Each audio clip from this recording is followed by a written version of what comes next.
gravando. Ok. Começou a gravar e alguém foi jogado para fora da reunião. Eu acho que o Kenji. Mas tá bom. Beleza, então nós vamos nessa aula agora, nossa segunda aula, nós vamos nos preparar para começar a estudar os algoritmos de ordenação. Mas, assim como eu falei na aula passada, na hora que a gente for ver os algoritmos de ordenação, eu gostaria que a gente soubesse alguns termos que ajudam a descrever melhor como é que funcionam esses algoritmos. São termos que a gente vai ver um pouco mais formal lá na frente, mas que é bom que a gente saiba agora desde o começo. A aula passada a gente deu uma olhada geral de como é que funciona a complexidade, é um tópico muito importante e que a gente vai ver formalmente lá na frente, estou prometendo isso, e está registrado na gravação, então eu vou ter que eventualmente cumprir, mas esse daí vai ser visto em um nível maior de profundidade depois, principalmente o pessoal que gosta mais da parte matemática da história. O que a gente vai ver hoje aqui é um pouquinho sobre o projeto de algoritmos, certo? Projeto de algoritmos. E, de novo, o que a gente vai ver é só o suficiente para a gente entender os nossos primeiros algoritmos, tá? Então, a gente vai aprender o nome de alguns, para que na hora que eu conseguir descrever o algoritmo, eu falo assim, olha, esse algoritmo aqui, vocês podem observar que ele usa a técnica tal. Claramente ele usa a técnica tal, de projeto de algoritmos, tá? No final da disciplina, a gente vai fazer um catado geral, vai dar uma revisada nos projetos de algoritmo, certo? E a gente vai pegar e... o velho truque de não compartilhar a tela correta, né? A gente vai pegar e fazer um catado dos algoritmos, certo?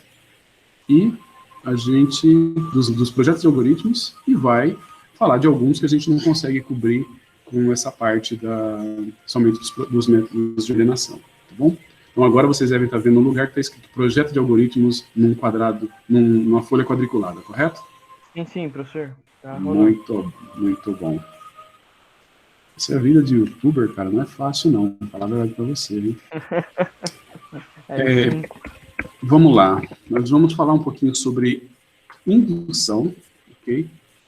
Indução, e vamos falar um pouquinho de grid, ou tradução para grid, a gente costuma usar em português, a gente fala guloso. Na verdade, a tradução correta para grid, na minha opinião, seria ganancioso, mas é comum a gente falar que o algoritmo é um algoritmo guloso, tá? Então, por indução e por guloso e o grid são duas técnicas, as mais básicas que tem para você falar sobre como que um algoritmo funciona, tá bom? Bem, vamos falar sobre o guloso. O que é um algoritmo guloso? Ou um algoritmo ganancioso? É um algoritmo que ele faz assim, ele tem uma tarefa enorme para fazer, ele tem alguma coisa muito grande para fazer, só que ele se contenta em resolver, assim, localmente, o que ele pode. Na esperança de que, eventualmente, no final, tudo se resolva, tudo fique bom. Mas ele não pensa, eu tenho, bom, por exemplo, no nosso caso, eu tenho que ordenar o algoritmo, o vetor inteiro tem que estar ordenado. Beleza, ele tem que estar ordenado, tal, mas eu não consigo, ordene-se, e o algoritmo vai estar ordenado. Eu tenho que fazer alguma coisa. Então, o que ele tenta fazer? Ele faz aquilo que é mais imediato. Qual é beleza, então o que é a coisa mais imediata que eu posso fazer para transformar eventualmente esse vetor num vetor ordenado, tá bom? Quando você faz assim, você está usando uma estratégia de guloso, algoritmo guloso. Algoritmo guloso, qual é a vantagem dele? Bem, algumas vezes ele te dá a resposta correta, e beleza, é o suficiente. Algumas vezes ele dá a resposta correta, mas com uma complexidade maior. Algumas vezes é o contrário. Algumas vezes você tem um problema que a complexidade é muito, muito grande, por exemplo, o problema exponencial, se você tem a solução exata, a solução ótima, e o que você faz? Você usa um algoritmo guloso que te dá uma solução aproximada. E a solução aproximada, ela não é exata, então ela não é tão boa quanto a melhor solução possível, mas ela já é boa o suficiente. E, em geral, a complexidade dele é menor, tá? Primeira coisa, não achem que, por ser guloso, a complexidade vai ser sempre menor. Isso daí não tem nada a ver, essas coisas são totalmente separadas. Você vai ter guloso com complexidade maior, guloso com complexidade menor e tudo mais, tá? Mas isso daí é um conceito que a gente tem. Repetindo, o algoritmo guloso, o algoritmo grid, é um algoritmo que, em cada passo, ele toma a melhor decisão local. Ele não pensa ele está indo na direção do objetivo final dele, mas ele toma a decisão local. Imagina o seguinte, imagine que eu queira fazer um algoritmo para como que eu faço para ir daqui para São Paulo, por exemplo. Um algoritmo guloso, ele fala assim, cara, eu não faço ideia de como é que faz daqui para São Paulo, mas eu sei que São Paulo fica nessa direção aqui, tá? Então, o que eu faço? Eu pego a primeira estrada que vai mais ou menos nessa direção. Você já pode reparar que às vezes eu posso chegar num lugar que é um beco sem saída e vou ter que voltar. Mas, cara, boa parte das vezes, se eu for mais ou menos nessa direção que está São Paulo aqui, eu vou chegar mais ou menos próximo de São Paulo. Vai ser melhor do que se eu for por aqui, que é a direção contrária, pegar o Washington Luiz em direção a Araraquara, certo? Então, quando você vai pelo guloso, você tem essa estratégia.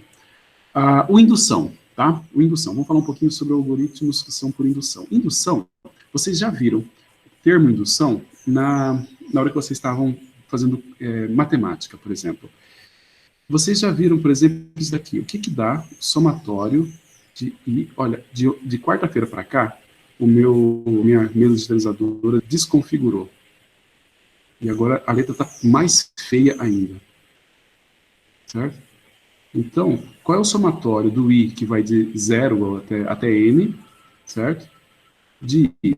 Ou seja, qual que é? Isso aqui vai ser 0, mais 1, mais 2, mais 3. Olha, já acabou. Cara, que zoado que deu. Mais 3, até n, certo? E a gente sabe, isso aqui é uma PA. Se vocês lembram alguma coisa ainda de quando vocês estudaram para fazer a FUVEST, então isso aqui é uma PA e a resposta é n. Eu não vou usar a caneta não, porque está muito zoado.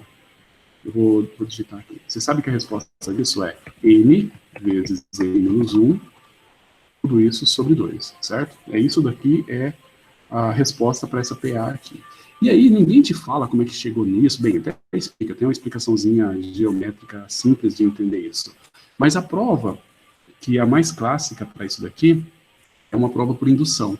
Como é que funciona a prova por indução? Prova por indução, você vai fazer assim. Bem, esse negócio aqui, Não, eu fiz errado, né? Vamos lá, o professor errando na conta matemática, que vai ser 1, tem que ser 1 mais 2, tá certo? Aqui é menos, aqui é mais. Como é que eu dito? Aqui é mais 1, ok? Ok? Tá, vamos lá. Como é que é a prova por indução? A prova por indução, você vai fazer o seguinte. Isso aqui funciona quando o n vale 1. Vamos supor que o n é igual a 1. Se o n for igual a 1, o que eu vou ter aqui? Eu vou ter 1.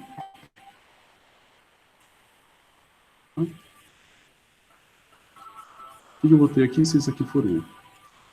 Eu vou ter 1 vezes 2 dividido por 2. Vai dar 1. Então, você mostra que ele funciona para 1. Funcionar para 1 significa que ele funciona para algum caso, certo?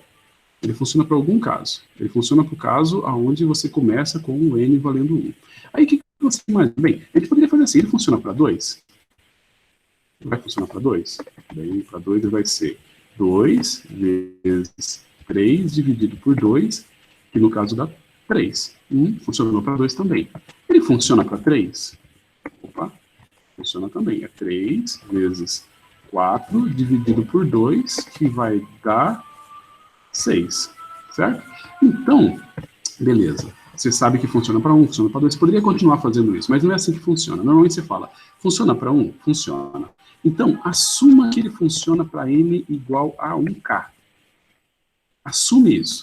Assume que é verdade para n igual a k. Então, vai dar isso daqui.